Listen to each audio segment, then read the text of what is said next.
Kisah Karomah Mbah Kholil Bangkalan.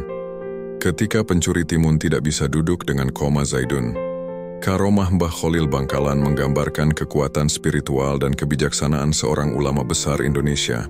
Berdasarkan kisah spiritualnya, banyak orang yang telah membuktikan karomah Mbah Kholil Bangkalan. Salah satu karomah Mbah Kholil Bangkalan ini membantu para petani timun dari tangan pencuri dengan kalimat sederhana. Kisah ini bermula dari keresahan para petani timun di Bangkalan. Setiap kali masa panen tiba, timun mereka selalu dicuri.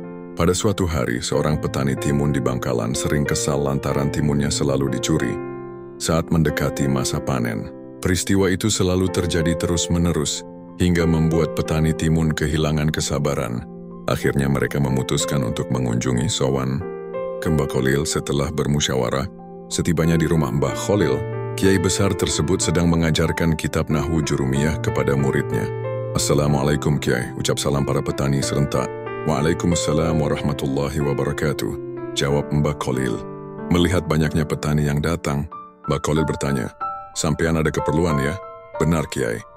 Akhir-akhir ini ladang timun kami selalu dicuri maling.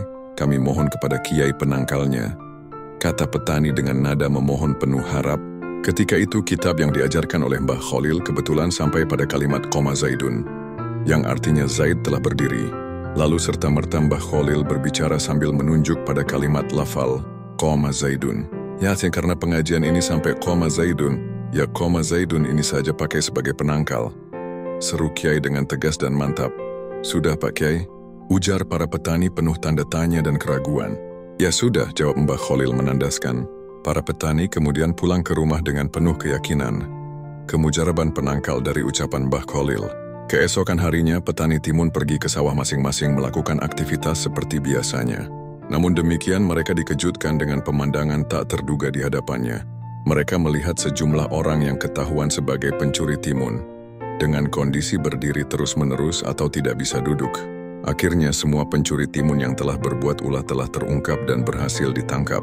Banyak warga berdatangan ingin melihatnya. Wajah para pencuri timun itu terlihat pucat pasi karena semakin banyak warga yang menyaksikan. Saat akan diamankan, para pencuri timun itu masih tetap berdiri, tidak bisa duduk. Berbagai upaya telah dilakukan, namun hasilnya sia-sia.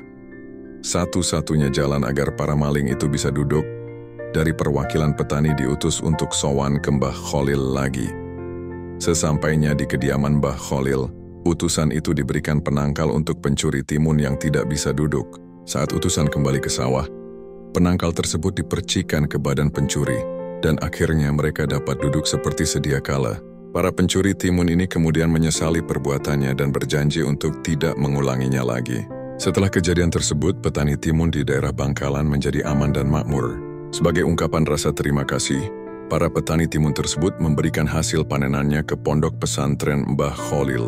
Sejak saat itu, para santri di pondok dibanjiri oleh timun setiap harinya, dan hampir di setiap sudut pondok pesantren dipenuhi dengan timun.